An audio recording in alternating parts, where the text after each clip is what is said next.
Uma história de vida. Derek Rabelo, o jovem que não se abateu com as dificuldades e hoje é um exemplo de superação. A falta de tempo não é mais uma desculpa para quem quer uma vida saudável. Exercícios físicos também podem ser praticados em casa. E a musa do sertanejo, Paula Fernandes, desembarcou em terras capixabas com a turnê Meus Encantos.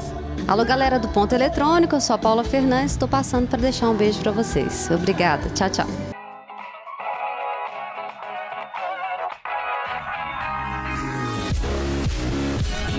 Sol, areia e águas cristalinas. É nesse cenário paradisíaco que o Ponto Eletrônico de hoje começa. A nossa repórter Bruna Miranda foi a Guarapari, litoral do Espírito Santo, para encontrar um jovem surfista capixaba que ganhou destaque internacional. Acompanhe conosco essa incrível história de superação por meio do esporte.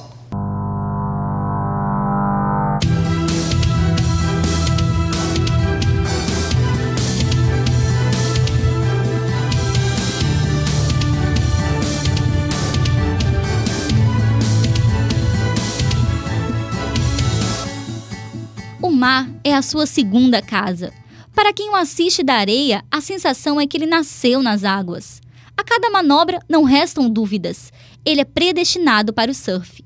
Não é para menos. Filho de surfista, ele recebeu dos pais o nome de Derek, em homenagem ao lendário surfista havaiano Derek Hu.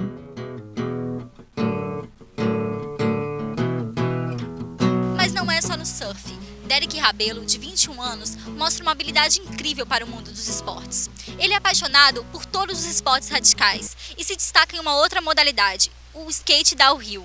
Esse seria um currículo incrível para qualquer pessoa, mas no caso de Derek, esse mérito vai além. Ele faz tudo isso sem enxergar o mundo à sua volta.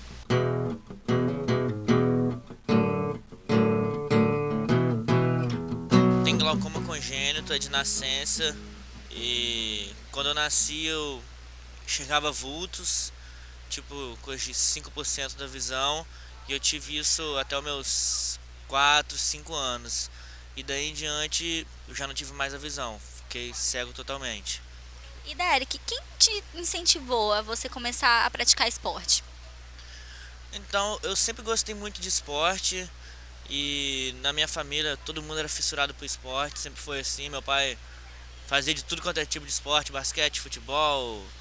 E ele era mais focado no surf e eu tenho 2 tios que eram surfista profissional. Então, não tinha pra onde fugir, assim. E no começo, foi difícil? As pessoas achavam que era loucura, não acreditavam que você conseguiria? Quando eu comecei a surfar, pra mim, assim, eu achei um pouco de loucura também. Mas eu sempre tive fé em Deus, força de vontade, determinação. E muitas pessoas também acharam que não era certo, que era loucura, que poderia acontecer alguma coisa. Um monte de gente falando, passando energia negativa, mas eu nunca parei assim para dar ouvido a isso. Sempre, primeiramente, pedia sabedoria a Deus, depositava toda a minha fé em Deus e em mim também, na minha força de vontade, no apoio que minha família me dava. Então, é assim que eu consegui alcançar meus objetivos. E conta um pouco da experiência de você ter surfado nas maiores ondas do mundo no Havaí. Então, o Hawaii, o Havaí, né, pro surfista de verdade é o sonho de todo surfista, entendeu? Quem é surfista de verdade, quem gosta de surfar, quer um dia estar indo pro Havaí. E foi uma bênção de Deus eu ter conseguido ir pro Havaí. E é aquele negócio, né? Quando a gente vai pela primeira vez, a gente não quer parar de ir, vai toda a temporada. Essa temporada começa no final do ano e a gente já chega no meio do ano, já começa a pensar no Havaí. E tá surfando no Havaí já é uma experiência diferente, porque você tem contato com outro tipo de onda, uma outra formação, outro peso, é totalmente diferente de qualquer lugar do mundo. E como foi pra você ver surfistas famosos como Lard Hamilton, Rob Machado, Kelly Slater te elogiando e mostrando admiração por você? Me senti feliz em ver que os grandes surfistas do mundo, quando me conheceram, ficaram felizes também em me conhecer e consegui fazer amizade com muitos deles, e sem contar as experiências que a gente pega, que a gente ganha conversando com eles, podendo surfar com eles. E Derek, a sua história se tornou um documentário Além da Visão. do Bruno Lemos e Luiz Werneck. Qual é a sensação de você ter sua vida mostrada numa produção cinematográfica como uma história de superação, de exemplo? Foi demais, né? Eu ter sido escolhido para poder contar um pouco da minha história de vida, para ser resumido assim num documentário, num filme. E me sinto privilegiado também em poder compartilhar o que eu aprendi, minhas experiências, minha força de vontade, minha fé em Deus, com as outras pessoas que vão estar assistindo o documentário também. E você não para. Isso já deu para perceber que você não para um minuto. Super agitado, ama adrenalina. E você também agora tem praticado um outro esporte, que é o skate downhill. Conta um pouquinho desse esporte, que é um pouco diferente. Então, comecei a praticar o downhill speed de skate. E quando eu comecei também foi outra loucura. Esse daí até minha mãe, até hoje ela não gosta que eu faço. Tem 6 meses, acho. 6 meses que eu comecei a praticar o skate speed. Minha mãe, assim, meu pai ainda não são muito assim de acordo com isso, mas eu gosto de adrenalina, eu gosto de tudo que tem perigo. E fiquei louco, apaixonado pelo esporte. A equipe de skate também que me apoia, que é a Radio Board Shop, eles me dão muita força de vontade, são disposição pura para andar comigo, para me botar nas ladeiras. E é mais um esporte que eu arrumei, né? Pra gente não ficar parado. E qual a importância do esporte na sua vida? A importância do esporte, não só pra minha vida, mas acho que pra vida de todo mundo, é incrível, né? Já começa por ser um esporte, qualidade de vida, inclusão social também. E pra mim, principalmente, ainda mais que eu faço 2 esportes que eu amo, que é um quando eu tô dentro do mar e outro é tô descendo uma ladeira, eu me sinto, fico sempre amarradão, sempre feliz, me traz tranquilidade. E qual é a mensagem que você deixa para as pessoas que muitas vezes desistem diante da dificuldade? Que você é a prova viva de uma pessoa que superou todas as dificuldades e virou um exemplo. Primeiramente é só ter fé em Deus e força de vontade, determinação. Não vamos ficar parado, que nada vem pra gente quando a gente tá parado, né? E é isso, bola pra frente, vamos sempre procurar alguma coisa pra fazer.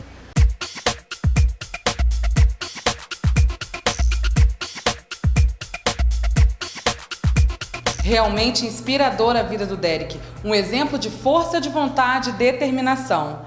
Falando em determinação, depois dos comerciais você vai descobrir exercícios rápidos para sair do sedentarismo. O sedentarismo tem crescido de forma assustadora no Brasil.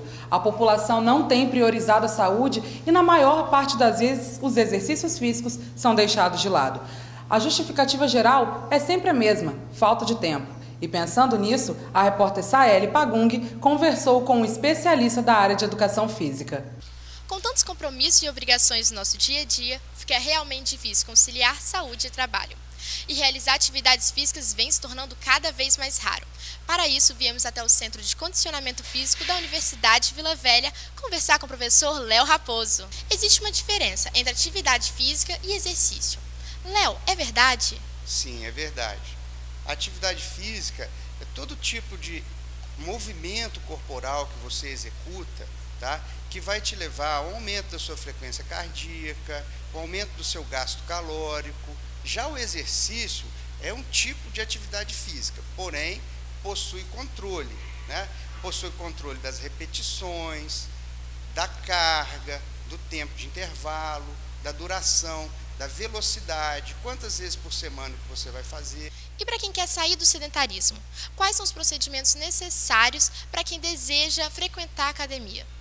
Bom, para quem deseja começar a fazer qualquer tipo de atividade física, é necessário estar com a liberação, um laudo médico, liberando para a prática de exercícios.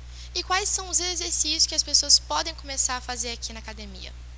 Bom, na academia, normalmente a gente faz antes uma avaliação física, né? Uma anamnese, estratificando alguns tipos de fatores de risco para ter algum problema cardíaco, tá? E após essa estratificação e essa avaliação, as pessoas podem começar a fazer atividade física, exercício físico, musculação, step, pode fazer ginástica localizada, ok? E o próprio condicionamento físico, né, que a gente chama exercícios de flexibilidade, força, exercícios aeróbicos. E para quem não tem tempo de frequentar a academia, quais são os exercícios que podem ser feitos em casa? Ok, além das atividades corriqueiras que a pessoa faz em casa, né, as atividades físicas normais do dia a dia, ela pode fazer alguns exercícios básicos para melhorar um pouquinho a sua força, a sua flexibilidade.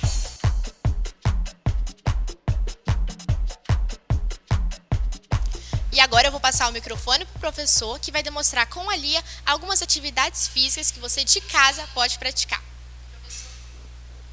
Nós vamos começar pelo exercício abdominal reto no solo. Ok. Ali está fazendo o exercício curtinho para não forçar a coluna. Esse exercício é muito bom, trabalha o músculo reto abdominal, trabalha os músculos abdominais oblíquos, interno e externo. E a pessoa que está querendo começar a fazer esse exercício, pode começar fazendo 2 séries de 16 a 20 repetições. Vamos fazer o exercício flexões sobre o solo, apoio. O apoio, a princípio, pode ser feito com a pessoa ajoelhada, para ficar mais fácil de fazer, as mãos da largura do ombro. E aí, nesse exercício, as pessoas têm um pouco mais de dificuldade de fazer. Pode começar com um pouco menos de repetições, fazer 10 repetições, até 15, em 2 sets. Ok, agora ali vai fazer o exercício agachamento livre, que a sobrecarga é o próprio peso corporal. Esse exercício também pode ser feito de 10 a 15 repetições em 2 sets. Esse exercício trabalha muito bem os músculos da coxa e glúteos. Agora ali vai fazer o exercício panturrilha livre. Esse exercício trabalha a parte de trás da perna e pode ser feito em qualquer degrau, em um banco ou uma escada, trabalhando o músculo tríceps da perna. Ela está fazendo com uma perna de cada vez, porém pode ser feito com os 2 juntos. O número de séries, 2, de 10 a 15 repetições para começar. E pensando no pessoal de casa que está nos assistindo, quais são os objetos que podemos usar para realizar essas atividades físicas?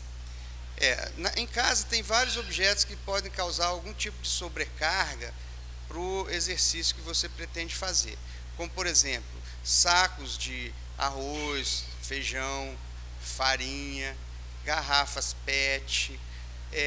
Imagine aqui a Lia segurando sacos de feijão, né? Ela pode fazer um exercício para o músculo bíceps braquial, que ela está fazendo a flexão do cotovelo, trabalhando esses músculos aí anteriores do braço.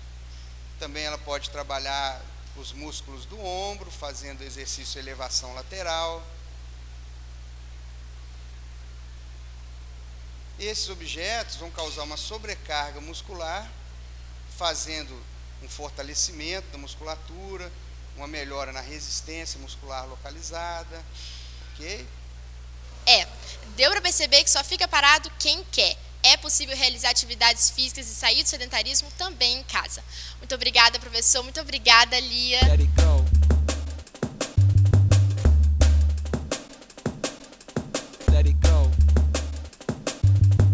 Ótimas dicas para quem quer começar alguma atividade física. Para aqueles que desejam se exercitar em uma academia, é importante o auxílio de um profissional da área, não se esqueça. Mas apenas a atividade física não é o suficiente. Também é necessário aliar uma boa alimentação. Quer se manter atualizado sobre o assunto? Confira a matéria. A rotina nos insere o ritmo cada vez mais rápido. 24 horas já não parece ser mais suficiente e, por isso, acabamos fazendo tudo em um tempo bastante reduzido. Mas a alimentação? Será mesmo que devemos não nos preocupar com ela simplesmente para continuar tendo controle de todas as atividades do dia?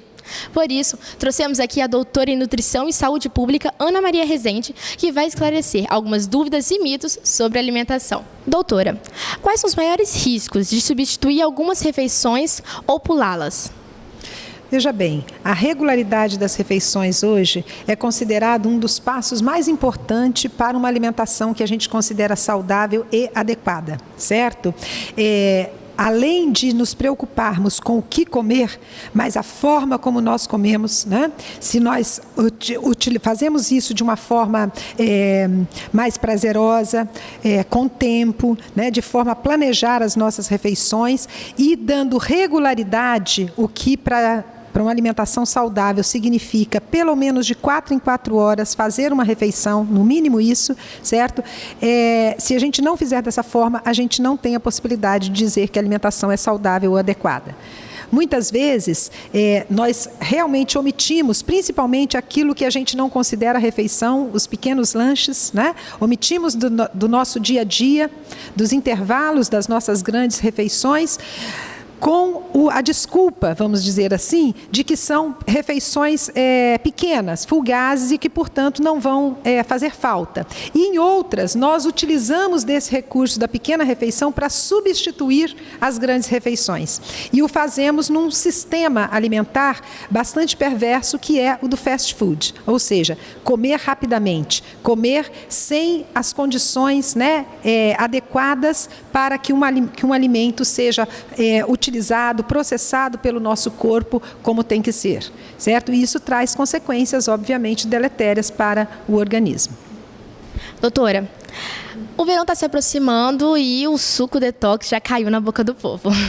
Mas eu queria que você esclarecesse algumas dúvidas e mitos, que tenho certeza que existe muito. Veja bem, essa dita dieta, né, não são só os sucos, mas a dieta detox, que é baseada muito em hortaliças e frutas, e principalmente naquelas preparações do tipo compostas, né, vitaminas e sucos mesmo, feitos de hortaliças e de frutas, a princípio utilizam de um princípio de alimentos, de grupos de alimentos bastante interessantes. Grupos de alimentos que a ciência da nutrição aprova, né, e estimula que as pessoas utilizem. Grupo de alimentos que muitas vezes são renegados. Então, para a gente é muito interessante que a partir de uma prática alimentar, a gente consiga inserir cada vez mais esses alimentos. Eu estou falando das hortaliças e das frutas preconizados na dieta de desintoxicação. Essa dieta, ela é dita dessa forma por um entendimento um pouco equivocado do que seja o processo de desintoxicação de um organismo. Então, a gente não gosta de criar essa confusão na cabeça das pessoas, certo? Mas, de certa forma, o princípio que ela traz é um princípio salutar, que é as pessoas consumirem menos produtos industrializados, né? Procurarem consumir os produtos mais in natura, mais naturais e, principalmente, na linha das hortaliças e das frutas, procurar consumi-los isentos ou com cuidados adicionais em relação a contaminantes, como, por exemplo, agrotóxicos. Doutora, e sobre os produtos light e diet? É possível ter uma alimentação saudável, incluindo esses alimentos? Olha bem, muito relativo também, né? Nós estamos falando de produtos industrializados a princípio, porque você tem também como fazer em sua casa, domesticamente falando, alimentos com menor teor de algumas substâncias, com menor quantidade de calorias, por exemplo, né? E torná-los, vamos dizer assim, alimentos ou preparações light e até mesmo diet. Então, a primeira coisa que a gente tem que esclarecer é que esse termo light e diet é um termo que hoje está normatizado, né, pela Agência Nacional de Vigilância Sanitária, pela Anvisa, e ele é utilizado muito propriamente para caracterizar determinados produtos que a gente encontra nos supermercados, né, nos entrepostos aí de venda. Então, o alimento light é aquele em que você diminui a quantidade de substâncias, de componentes, que vão alterar normalmente a questão da caloria, a quantidade de caloria desse alimento.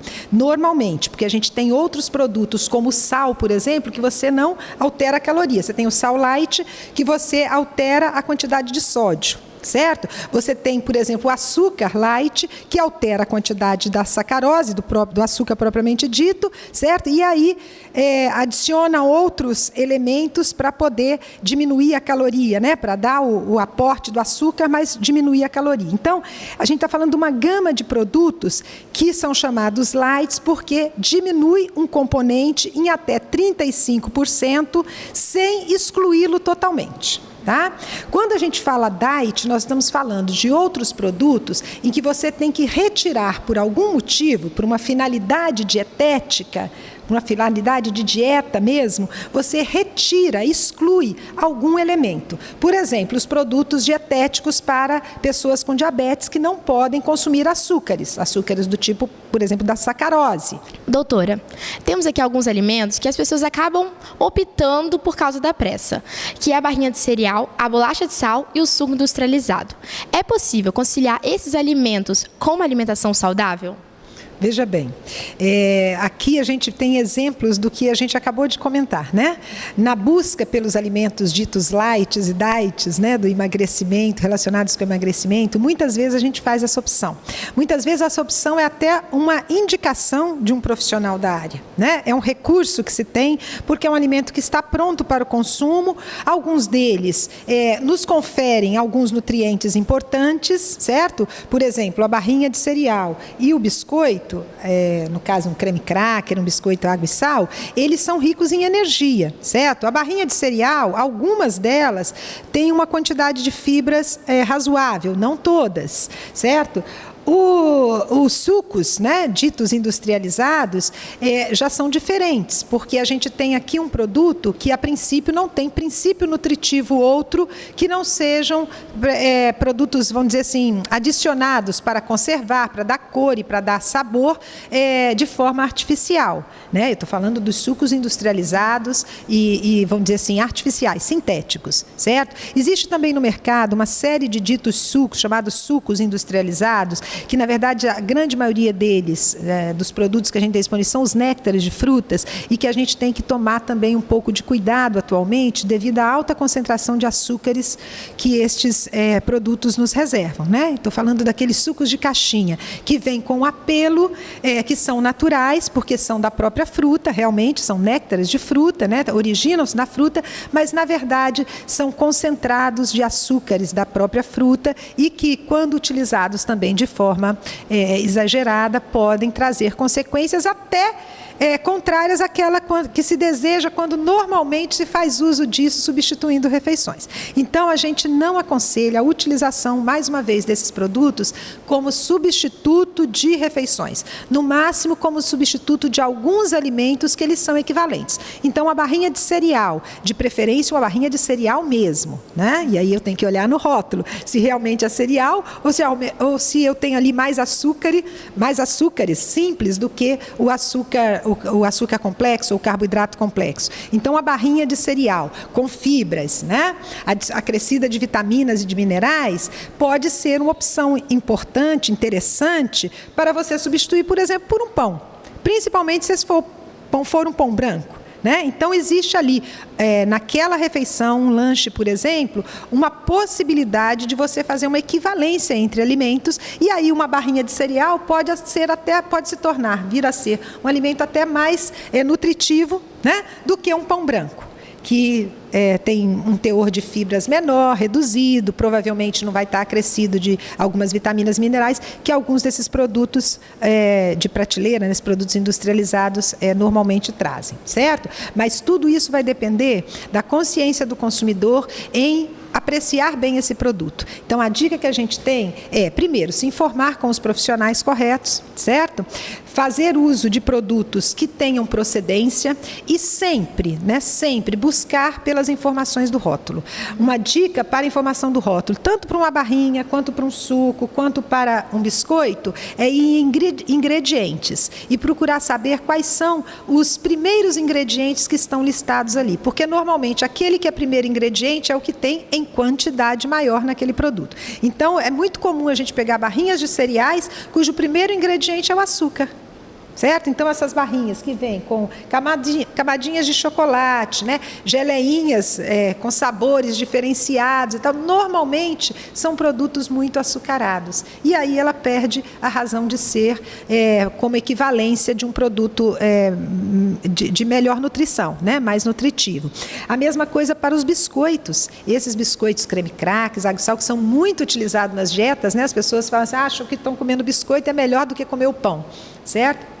muitas vezes se privam até do prazer de um pãozinho fresco, certo? Porque acham que é comendo biscoito. E aí, primeiro, fazem um uso de uma quantidade exagerada, certo? Que aí isso é muito comum, né? Comem um pacote, meio pacote de biscoito, quando a porção equivalente do biscoito seria aí de 4 a 6 biscoitos, 4 a 6 bolachas, né?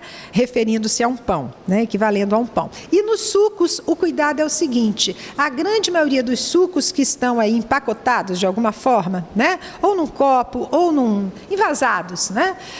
Eles precisam, mais uma vez, eles precisam ser pesquisados, olhados pelo consumidor com essa desconfiança. O fato de estar lá suco de não necessariamente quer dizer que ele vem de uma fruta, que ele tem a origem num alimento naturalmente, que foi extraído naturalmente do alimento. Normalmente eles são compostos de aditivos químicos, simplesmente, sem nenhum valor nutritivo, certo? Quando muito, o açúcar.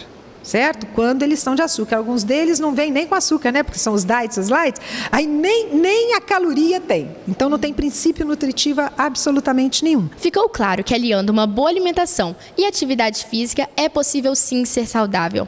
Agora é com você de casa. E no próximo bloco, vamos curtir um pouco da música originalmente capixaba. É daqui a pouco, não saia daí! Uma banda que não nega suas origens e que se orgulha de difundir a cultura do Espírito Santo. Quando pensamos em música capixaba, esse grupo vem logo à cabeça. Vamos conferir o bate-papo descontraído que a repórter Bruna Miranda teve com os integrantes da banda Casaca. Saudades brilham na calada da noite, saudades brilham na calada da noite. Eu só quero lembrar que você sempre vai existir.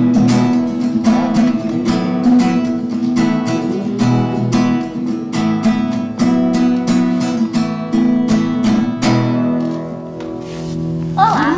O Ponto Eletrônico de hoje conversa com a banda que está há 13 anos na estrada, a banda Casaca. Eu já estou aqui com o Renato Casanova, vocalista da banda, e o Márcio Xavier, que é o baixista da banda. Tudo bem com vocês? Tudo ótimo. Obrigada pela presença aqui no Ponto Eletrônico. Prazer todo nosso. E conta um pouquinho pra gente como que surgiu a banda Casaca.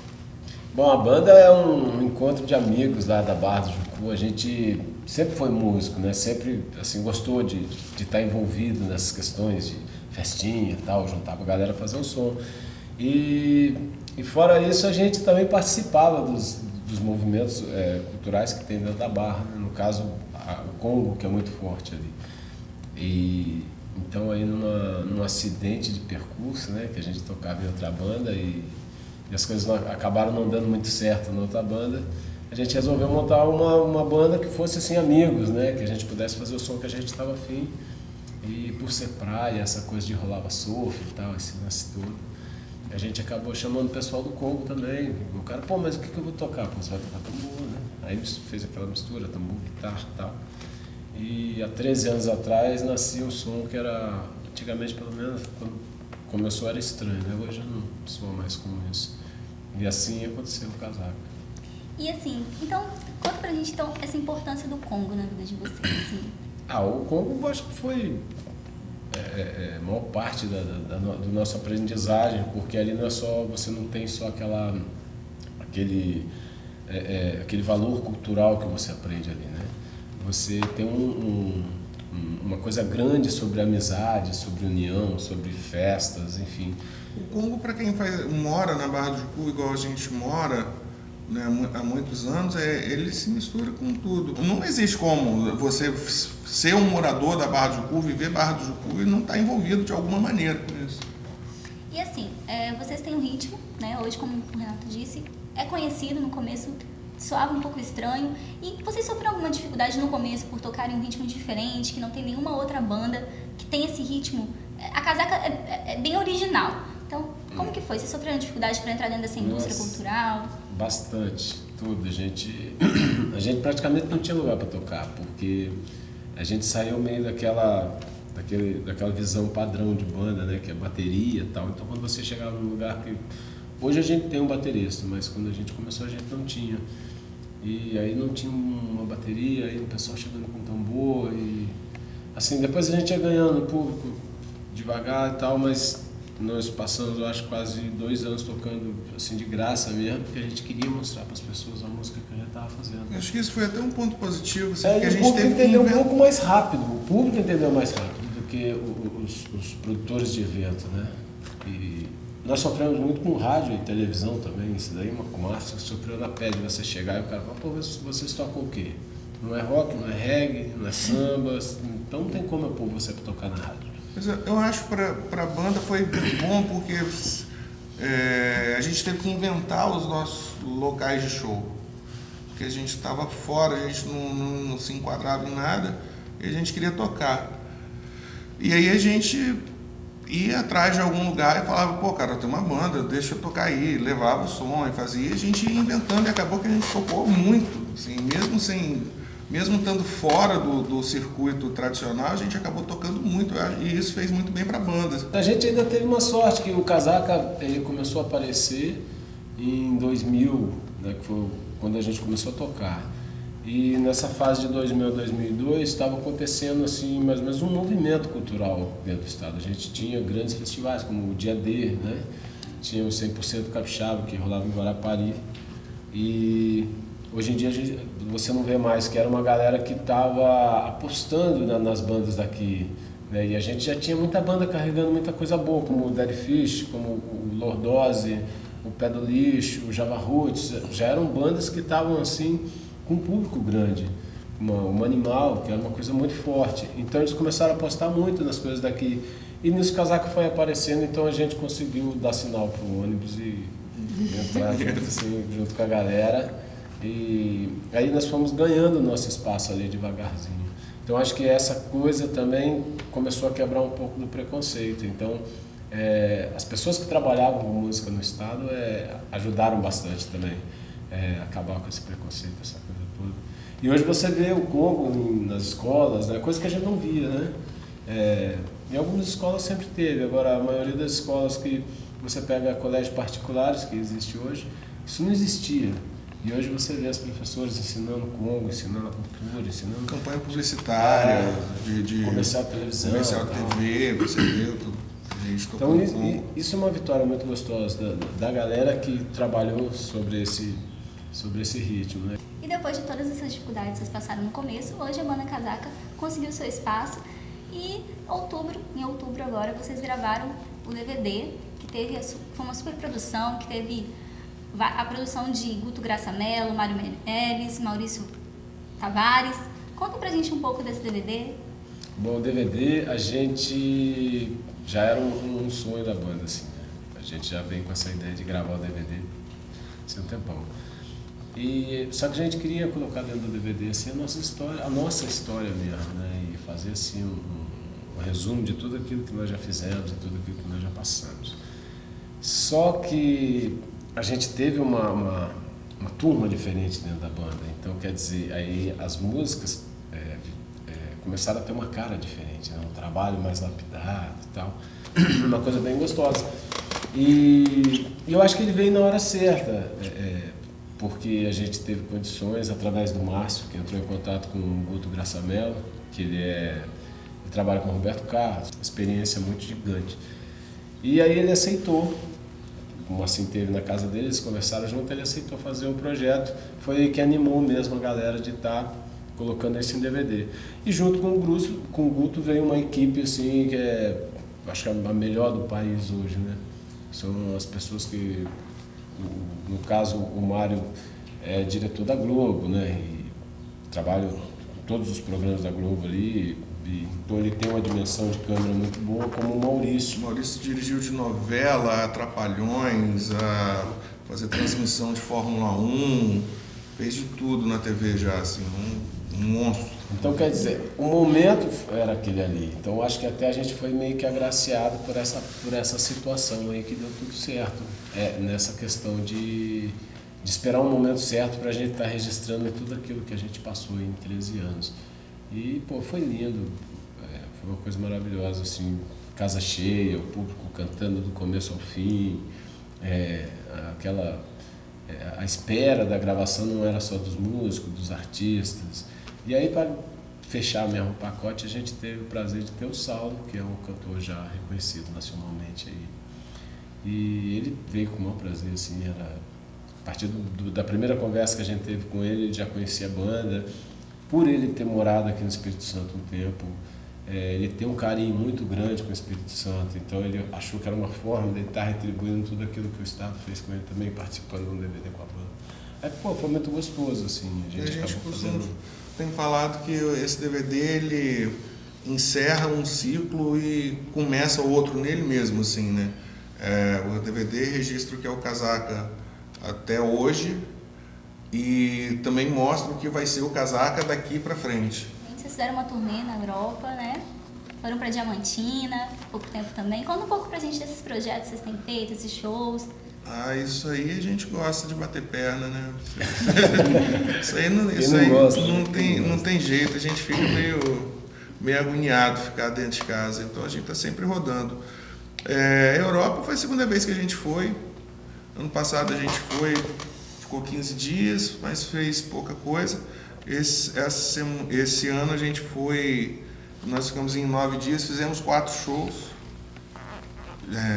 3 shows em Estocolmo, na Suécia. A gente fez Brazilian Day lá, foi para fazer o Brazilian Day de Estocolmo, e aí a gente aproveitou e fez bastante coisa. Acabamos num pubzinho lá, subterrâneo.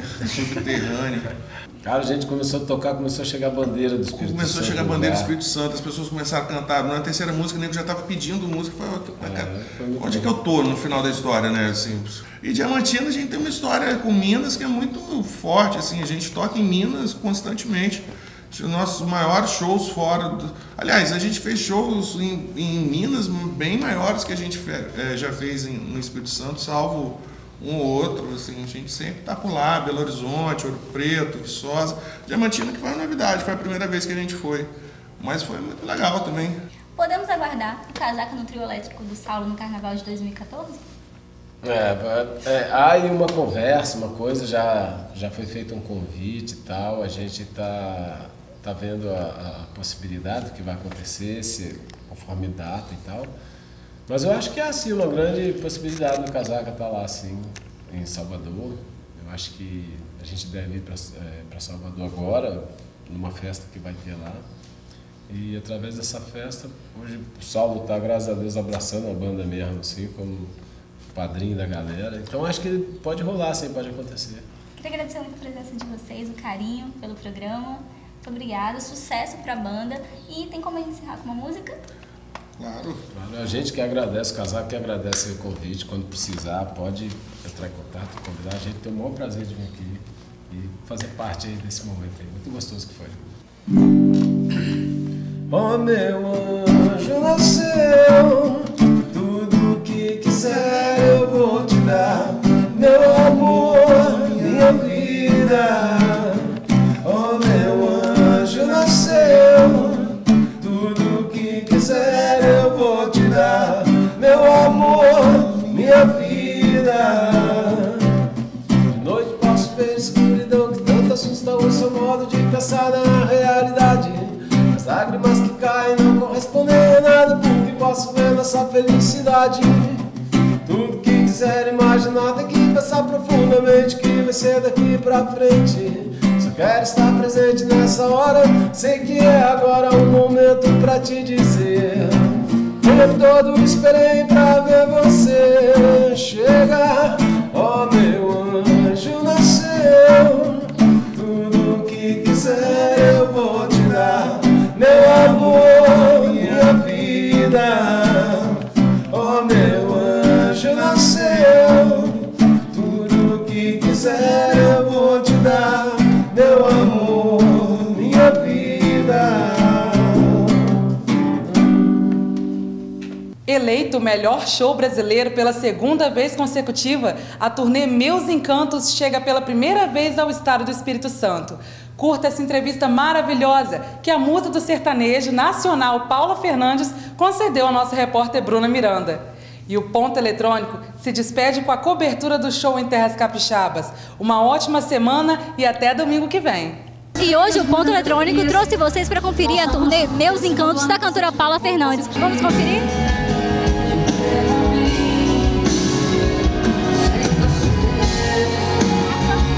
Meus Encantos, Paula Fernandes mostra irreverência, efeitos especiais e grandes sucessos compõem a fórmula que consagrou o espetáculo. Prêmios, aplausos e muitos elogios são a marca do show, que mobiliza milhares de pessoas por onde passa. Paula, a cada show é uma expectativa diferente? Com certeza, eu acho que o que faz diferença, com certeza, é o público, né, presente. E eu acho até que independe da quantidade. E sim, é a qualidade que importa, porque eu já fiz shows em diferentes cidades, com diferentes públicos, e chovendo, não chovendo, às vezes o dia estava frio. E estava todo mundo lá, né? A gente até brincou com o último show que a gente fez na semana passada.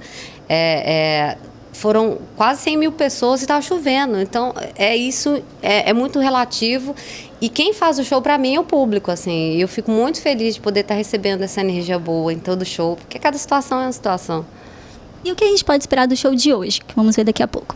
Pois é, eu estou trazendo a Turnê dos Meus Encantos, que está na reta final desse ano. Agora, o ano que vem, a gente já deve retornar com um show novo, com essa responsabilidade de ser como esse, ou de superar esse também. E estou muito feliz, as expectativas são as melhores.